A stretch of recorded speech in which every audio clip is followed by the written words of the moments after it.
Hola, buenas noches, bienvenidos a Entrevistas CMI, espacio de nuestro director Yamid Amat. Bogotá atraviesa por una difícil situación de orden público, robos a establecimientos comerciales, hechos de sicariato, robo a personas, extorsiones y hasta robos de vehículos. Son los delitos que tienen en jaque a los ciudadanos y a las autoridades en máxima alerta. Por eso esta noche nuestro invitado es el secretario distrital de Seguridad, Convivencia y Justicia, César Andrés Restrepo. Bienvenido, secretario, a Entrevista CMI. Buenas noches y muchas gracias por la invitación. Secretario, la primera pregunta, ¿está fallando el protocolo y la estrategia de seguridad de la alcaldía? Bien, déjeme contarle que desde el 1 de enero la estrategia de seguridad de la ciudad ha estado fundamentada en un plan operativo policial que se enfoca en la atención de 4 delitos principalmente, que son los que el análisis del comportamiento del crimen de la policía durante el año anterior determinan que son los mayores generadores de hechos de violencia o crimen, que son el hurto, el homicidio, la extorsión y las economías ilícitas. En este caso, el mayor motor es el microtráfico.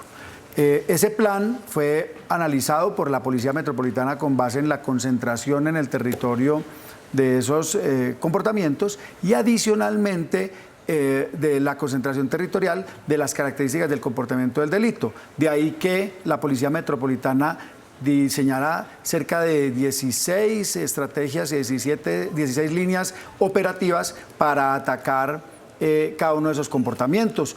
Uno que está en muy boga de toda la conversación de seguridad, que son el plan que se dirige a proteger las zonas comerciales o las zonas donde hay actividad nocturna, sobre las cuales han ocurrido algunos hechos durante la última semana. Secretario, hay un video que quiero que veamos juntos y los televidentes que tiene que ver con el hecho más reciente, un sicariato hoy a plena luz del día, donde es asesinado un empresario, Hernán Roberto Franco.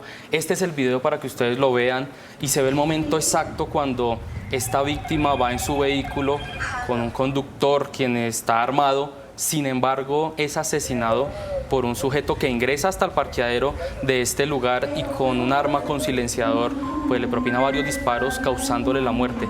¿Qué responde usted frente a este hecho y qué percepción de seguridad se le puede dar a la ciudadanía después de esto?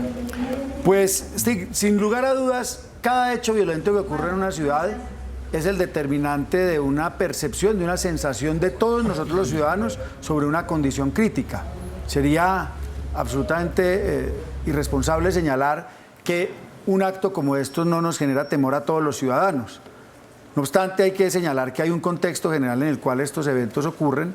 Lastimosamente, el país tiene unos procesos de violencia y unos procesos de crimen que están en desarrollo, frente a los cuales una ciudad como Bogotá, en el caso, este gobierno que empezó el 1 de enero, está muy enfocado en resolver los factores estructurales que dan lugar a esos delitos. Por esa razón es que nuestro gobierno se ha enfocado en rearticular las capacidades de seguridad y justicia de la ciudad para que ese trabajo coordinado y conjunto permita cerrarle el espacio a los criminales. ¿Qué pasó en este caso específico? Se habla de que fueron 4 los sicarios que participaron.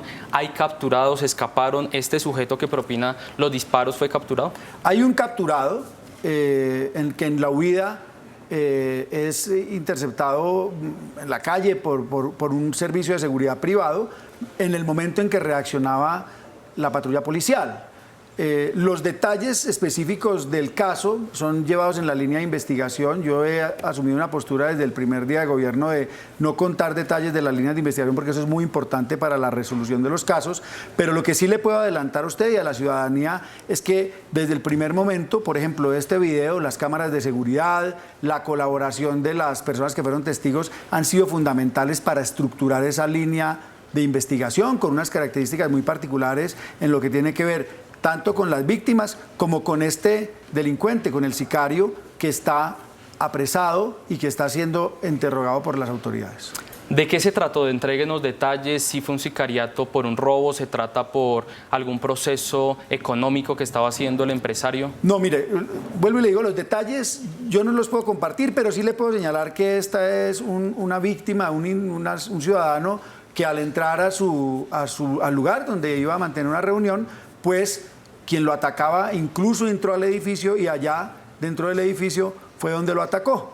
Entonces, todos los detalles particulares de lo que tiene que ver con la vida privada de esta persona hacen parte de la línea de investigación y le ruego me entienda que dar esos detalles terminan malogrando el proceso de investigación que desarrolla la Policía de Investigación Judicial. Secretario, entonces, ¿cómo está Bogotá respecto a este delito? ¿Cuántos homicidios? ¿El porcentaje de estos homicidios respecto al sicariato?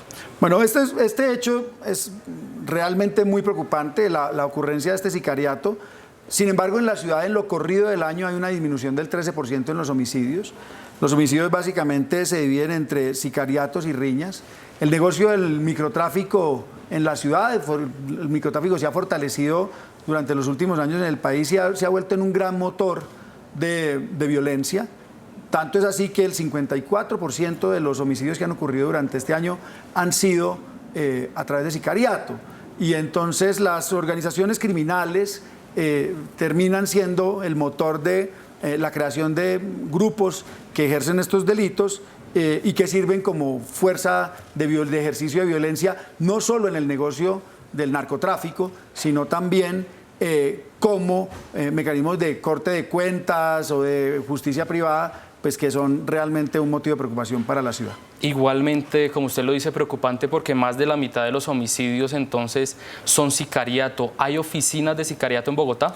Yo no puedo asegurarle eso con absoluta claridad. Lo que sí le puedo señalar es que la Policía Nacional trabaja diariamente en la desarticulación de estas organizaciones, incluso enfocado en la identificación de los puntos donde algunas bandas criminales han tenido presencia, han expresado presencia para golpear esos centros de gravedad y disminuir las bandas. El objetivo de la Policía Metropolitana es muy claro: desmantelar bandas significa disminuir la violencia y golpear centros de gravedad de economías ilícitas es desfinanciarlas.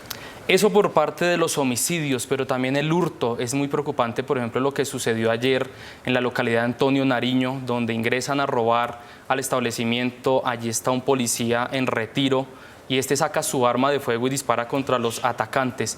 ¿Hubo justicia por mano propia? Mire, yo no puedo hacer una calificación jurídica de ese tipo. Fiscales y jueces son los que tienen la capacidad de hacer un análisis de las pruebas, del contexto, de los supuestos jurídicos para poder dar una calificación real de estos asuntos. ¿Qué puedo contarle al respecto? La persona que se vio involucrada en este hecho se puso a disposición de la Fiscalía General de la Nación y entiendo que no quedó privada de la libertad, dado que el análisis de las pruebas y el contexto del que ocurrió el hecho le permitieron no quedar privado de la libertad. ¿Eso significa que esta persona, el policía en retiro, ayer fue capturado y hoy ya está en libertad? ¿Es lo que usted quiere decir? Yo, por la información, el reporte que recibí de la Policía Metropolitana, entiendo que la misma persona se puso a disposición de la Fiscalía General para dar las explicaciones que fueron complementadas con el contexto de pruebas que se recolectaron en el hecho. ¿Y el hurto en Bogotá? ¿Cómo son esas cifras que tiene la Secretaría de Seguridad? Mire, el hurto en Bogotá es un problema que tenemos por resolver. De hecho, el señor alcalde Galán nos ha puesto como uno de los retos fundamentales en el ámbito de la seguridad lograr disminuir el hurto, una cifra que no se ha disminuido por muchos años. Ese reto, ¿cómo lo enfrentamos? Lo enfrentamos no solo haciendo mayor vigilancia en la ciudad. Yo creo que los ciudadanos han visto en muchos lugares de la ciudad, aquellos donde el hurto tiene mayor incidencia, una mayor presencia policial. Incluso estamos trabajando en algunos momentos del día con presencia de apoyo de las fuerzas militares a través de patrullas de ocupación del territorio, unas patrullas que representan una ayuda muy importante para la construcción de seguridad en una ciudad con un pie de fuerza deficitario, como todos lo sabemos. Eso es muy importante, pero ahí no nos quedamos estrictamente. Stig, aquí es muy importante golpear los centros de receptación. En los centros de receptación es donde está el motor principal del hurto. ¿Por qué razón? Porque allí es donde se lleva lo que se le hurta a los ciudadanos y golpear esos centros de receptación es donde se termina golpeando financieramente a estas estructuras de ladrones. Pero eso en estadística significa que vamos mal. No, eso en estadística significa que en lo que va corrido del año hemos desarrollado 123 allanamientos la recuperación de 409 celulares que parecen poco, pero que en la dificultad operacional, que es llegar a estos centros de receptación, representa el punto de partida de nuestro trabajo para lograr de una vez por todas acabar con esos centros de receptación, la recuperación de bicicletas, la recuperación de armas, todos estos elementos que están concentrados en esos centros. Nosotros realizamos, Stig, le cuento, un operativo en la calle 13, abajo de la Caracas, donde se tomaron unos centros comerciales para verificar zonas donde normalmente se guardan estos elementos hurtados, y estamos haciendo unos operativos los fines de semana en zonas donde hay críticas de delito durante esos días, en los cuales se han incautado armas, drogas, municiones, celulares robados. Pero, secretario, perdón, lo interrumpo, pero respecto a las víctimas, ¿cuántas denuncias en 2024 y comparemos con el año pasado de la administración anterior? En los datos preliminares de lo que va corrido del año, lo que podría decirles es que el hurto a personas ha disminuido en un 17%, y aquí es muy importante hacer esta claridad de Stig. Estos datos que yo les estoy entregando son los datos que recolecta el Centro de Investigación Criminal de la Policía, de la DIJÍN, y corresponde o a noticias criminales o a denuncias de los ciudadanos. Entonces, de los hechos conocidos han disminuido el 17% del hurto a personas, el 36% el hurto a residencias, el 59% el hurto a comercios, el 11% el hurto de automóviles y el 6% el hurto de motos. En todos esos indicadores, las denuncias y los hechos conocidos por la policía han caído durante los casi 50 días de gobierno que llevamos. Las redes están inundadas de videos de hurtos a comercios, a personas, sicariato. Según las estadísticas de la Secretaría de Seguridad, estos indicadores han bajado. Pero entonces, ¿qué es lo que está sucediendo? ¿No están denunciando las personas? Vuelvo y le repito, estos cifras, estos indicadores son registros. Y esos los hechos conocidos, porque muchas veces la ciudadanía se siente molesta cuando dice eso no representa lo que yo veo, lo que yo siento. Es muy importante señalar en este momento que un hecho que ocurra es un hecho que es preocupante para esta administración. Es un desafío para la Secretaría de Seguridad, para la Policía Metropolitana, para la Fiscalía Seccional, resolverlo y tratar de trabajar en que no vuelva a ocurrir. Sin embargo, en esos registros conocidos hay una caída. Nosotros, por ejemplo, desde la Secretaría de Seguridad, desde el primer día estamos invitando a la denuncia, porque lo que queremos es que ningún caso se nos quede sin registro. Y porque la denuncia tiene dos valores muy importantes. El primero de todos, Stig, es activar la ruta de justicia, es garantizar que la policía y la fiscalía generan las investigaciones que nos conducen a las capturas y a su juzgamiento. Pero adicionalmente, Stig, y esta es una de las líneas de trabajo que estamos desarrollando de manera innovadora, es conocer los detalles en los cuales se presentan esos eventos violentos o criminales, detalles que nos permiten identificar cosas que normalmente no se tienen en cuenta, fallas en la infraestructura urbana, fallas en la coordinación entre el sector privado y los ciudadanos y el gobierno, o los ciudadanos y el gobierno, para corregir esas fallas y cerrarle el espacio al crimen y la violencia. Secretario, los comensales, los ciudadanos se sienten inseguros, expresan ellos, de ir a un restaurante, de ir a un lugar público a compartir con familiares o amigos. ¿Qué está pasando en los comercios? Muchas gracias por continuar con nosotros, secretario. Le preguntaba entonces por el tema de estos establecimientos públicos. Los ciudadanos están inseguros, se sienten inseguros de ir a estos espacios. ¿Qué es lo que está sucediendo? Se habla que hay 780 robos en lo corrido de este año y solo hay 3 capturas. ¿Es esto verdad? Bueno, Stig, respecto a lo que los ciudadanos expresan sobre su preocupación de ir a establecimientos públicos, es totalmente entendible. Hemos tenido una sucesión de hechos que han sido de alto impacto noticioso, que dan la idea de que es imposible asistir a estos espacios de esparcimiento, bien sea restaurantes o bares. Pero al respecto tengo que decir que, además de la preocupación que nos representa la administración y el reto operativo para cerrar cualquier brecha que haya entre el momento en que ocurre el evento y la reacción que tiene la policía para capturar a los delincuentes en un caso de estos que ocurra, lo que tendría que decir es que el gremio comercial de los restauranteros, de los bares, hace un esfuerzo considerable, sustancial, permanentemente, para mantener unas redes bien integradas con la fuerza pública en caso de generar esa reacción de manera oportuna. De hecho, STIC, desde el inicio del gobierno, nosotros mantenemos un diálogo permanente, coordinado, buscando mejorar aquellas fallas que identificamos con los gremios de estos sectores, con FENALCO, con la ANDI, con la Cámara de Comercio. La alcaldía, además de haber integrado Ejército, fuerzas militares y Fiscalía con el gobierno local para dar resultados, también ya trabaja con el sector privado para seguir cerrando espacios. Pero entonces, ¿por qué tan baja el índice de capturas? 780 robos frente a solo 3 capturas. A veces se van perdiendo, digamos, de vista los resultados que vamos obteniendo. Déjeme darle algunos reportes de lo que ha ocurrido. En el caso del evento que ocurrió en el viernes pasado, una alerta oportuna de los ciudadanos permitió una captura en una persecución de uno de los delincuentes. Ese delincuente es un delincuente con muchos antecedentes penales. El más grave para mí, secuestro simple, y pues al ser capturado por la Policía Metropolitana de Bogotá, pues está en los interrogatorios necesarios para poder develar todo el resto de la estructura. También le quiero contar que hay en nuestra lista de eventos ocurridos unos eventos en los Cerros Orientales. La banda que realizaba estos eventos en los Cerros Orientales, estos hechos en los Cerros Orientales, fue capturada la semana pasada, completa, en el sector de San Luis, después de un proceso de investigación que ya venía desarrollado y que se consolidó para realizar esa captura.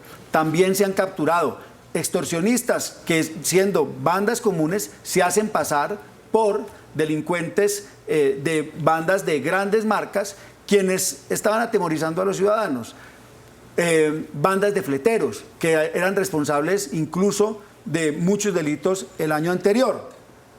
En un video muy reconocido de un ataque en un bus a un ciudadano que ocurrió más o menos hace como 3 o 4 semanas, apenas se conoció el video, la policía empezó la búsqueda de estos atacantes, los capturó en el día de ayer. Son unos menores de edad, como ustedes saben, hay que hacerle un proceso especial de restitución de derechos.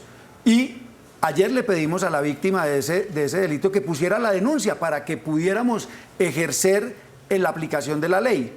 Estos ejemplos, adicionalmente a la recuperación de las 16 camionetas, las 16 camionetas fueron capturadas por la Policía Metropolitana, un evento criminal que hubo a principio de año y que ya hoy en día está resuelto, por lo menos en la recuperación de los elementos, recuperación de patinetas, de motos, de bicicletas. Hay una labor operativa sostenida y permanente que ofrece resultados y que tal vez se están perdiendo en unos eventos que son bastante significativos. Secretario, justamente desde el Consejo, ante todos estos hechos que usted menciona, piden que se militarice Bogotá. ¿Van a militarizar Bogotá? Mire, Stick, la forma como concebimos la seguridad en la Secretaría de Seguridad en este momento, bajo el liderazgo del señor alcalde Galán, es que la seguridad es una suma de esfuerzos. Aquí la suma de esfuerzos en el nivel institucional son la policía, las fuerzas militares, la fiscalía y la Secretaría de Seguridad. Es decir que desde el día 1 las fuerzas militares están trabajando con nosotros. El concepto de militarización es un concepto muy amplio en términos de los tipos de despliegues y las situaciones que atienden. Si nos vamos al 2021, veremos que en ese momento también se tuvo que evaluar ese asunto y no se llevó a ese tipo de actuación. Sin embargo, ¿eso qué significa hoy en día? Significa que sin avanzar a una instancia extrema del uso de las fuerzas militares en la seguridad ciudadana, hoy en día, en condiciones normales, el Ejército Nacional presta asistencia para la construcción de seguridad ciudadana a través de unos roles y misiones muy particulares que no necesitan ningún movimiento particular. Ciudadanos que hayan estado en la ciudad en el fin de semana anterior habrán visto que la Brigada 13 ha estado contribuyendo a la ocupación del territorio y a la observación en general de la seguridad en muchos lugares de la ciudad.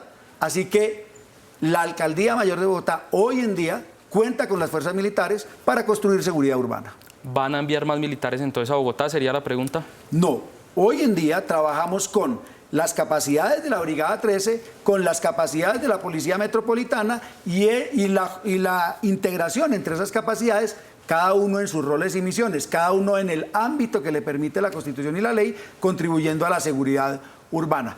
¿Qué sí es importante decir, Stick? Durante este gobierno Hay que resolver un problema de pie de fuerza. Esta es una ciudad de 8 millones de habitantes, que en la longitud de los cerros orientales de norte a sur son más de 40 kilómetros. Esta ciudad necesita más policías y desde la administración trabajamos en un modelo para resolver con alguna fórmula de oferta de pie de fuerza financiada por la ciudad una parte del problema. ¿Cuántos Pero policías eso no se le resuelve faltan a Bogotá entonces, secretario? No, si uno hiciera un cálculo estimado, en Bogotá podría necesitarse 10.000 policías más, pero ese no es un problema estrictamente relacionado con que hoy en día no podemos prestar el servicio. Lo que ha hecho la Policía Metropolitana, y por eso integramos los esfuerzos, es hacer un análisis estratégico de las condiciones de seguridad de la ciudad para utilizar lo que hoy hay disponible con miras a atacar los focos. Pero claramente, con ese déficit de 10.000 policías, ¿no cree que debe llegar usted entonces a buscar militares que están disponibles? cada una de estas instituciones tiene unos roles y misiones muy particulares de acuerdo con la Constitución. Por eso le digo, hay unas actividades que no se necesitan autorizaciones especiales para el uso de militares y que por lo tanto hoy en día se usan. Ese es un debate que, por cierto, en algún momento se creó, un debate que es innecesario porque esas autoridades ya están dadas. En esas dos dimensiones es que hoy en día se puede estructurar, se está estructurando, se desarrolla el servicio con base en fuerzas militares y policía, con los roles y misiones y las capacidades. Secretario, y mañana, día de marchas, jueves, algunas personas que son simpatizantes del gobierno del presidente Gustavo Petro, ¿cómo va a actuar la policía? ¿Habrá ejército? ¿Van a blindar ustedes el Palacio de Justicia luego de lo que sucedió semanas atrás? La definición de un dispositivo y la extensión de este está definido por el nivel de riesgo que ofrece la información de inteligencia y la información de contexto, y adicionalmente con las condiciones urbanas que ofrecen los espacios que están en riesgo. En la Alcaldía Mayor de Bogotá, a través de la Secretaría de Seguridad, Convivencia y Justicia, venimos trabajando en el análisis de riesgo desde hace más o menos 7 días. Todos los días tenemos una actualización y vamos construyendo ese tipo de dispositivo que nos lleva a la protección de la estabilidad de la ciudad. En la oportunidad anterior se hizo el mismo ejercicio y ese mismo ejercicio en la ejecución en el día tuvo varios pasos que llegaron hasta el momento en que tuvimos que tener una intervención para poder despejar el área. Hay una cosa muy importante aquí, Stig, y es un llamado a la cordura de quienes participan en estas marchas. En la protesta de la oportunidad anterior encontramos que se metieron niños dentro de la manifestación. Por favor, les pedimos a las personas que participan en estas actividades... ¿Quiénes están instrumentalizando a estos menores? No, yo puedo decirle que las imágenes que teníamos desde las cámaras del Centro de Comando y Control de la ciudad nos permitía identificar que había niños dentro de la marcha, niños dentro del bloqueo del acceso al Palacio de Justicia, y no podemos llegar en esta sociedad a la instrumentalización de los niños para el bloqueo. ¿Estos menores de la fueron acción. recuperados, secretario? No, pues en eso se necesitan autoridades que tienen mayor capacidad jurídica para hacerlo. La policía no tiene esa capacidad jurídica y no tiene el acompañamiento del bienestar familiar, y por eso nosotros siempre hacemos un llamado fundamental al bienestar familiar para que nos ayude cuando ocurren estos eventos a retirar los niños de esas situaciones. ¿Eso lo hacen para que no actúe el grupo Undemo, el antiguo ESMAD? Pues lo que es objetivo frente a eso es que mientras haya niños involucrados en la protesta, la actuación para la aplicación de la ley y el despeje se hace mucho más difícil, digamos, se bloquea en la medida en que hay que proteger los derechos de los niños. Tener niños en medio de una manifestación no solo tiene el riesgo que deriva una situación de tensión operacional, sino que al ser multitudes, las aglomeraciones los ponen en un riesgo extremo. Por eso les pedimos a todas las personas que participen de marchas no involucrar niños en esas actividades. Mañana serán 1.800 policías solo para el Palacio de Justicia, según dijo el comandante de la Policía de Bogotá. El señor general Gualdrón ha dispuesto una capacidad potencial para la gestión de un riesgo. Ese riesgo se irá evaluando y se ordenará ese pie de fuerza en la medida en que el riesgo vaya aumentando. Por último, secretario, respecto al decreto contra las drogas, ¿qué va a pasar? ¿Qué va a hacer la administración local? ¿Se va a prohibir? ¿En qué zonas? ¿En qué parques? ¿Ya tienen definido esto? Stig, le cuento que hoy en día la ciudad tiene un decreto vigente sobre restricción de drogas. Ese decreto, el 825 de 2019, manda que en 7 tipos de infraestructuras urbanas de la ciudad, 200 metros a la redonda, están prohibido el consumo de sustancias psicoactivas. ¿Cuál es el reto de la ciudad, Stig? Es que los ciudadanos sean conscientes de esa norma para que no solo a través de la aplicación de la ley, en el año 2023 la Policía Metropolitana impuso más de 70.000 comparendos a ciudadanos que violaron esa norma. Entonces, más adicional a la aplicación de la ley, al ejercicio de autoridad por parte de la Policía Metropolitana, también necesitamos una ciudadanía más consciente de que respetar estas normas no solo es un ejercicio de respeto a la ley, es un ejercicio de convivencia, de pensar en el otro y de adicionalmente que todos contribuyamos a la protección de los derechos de los niños, niñas y adolescentes. Secretario, muchas gracias por atender esta entrevista. Ustedes también televidentes y continúen aquí en Noticentro 1 CMI.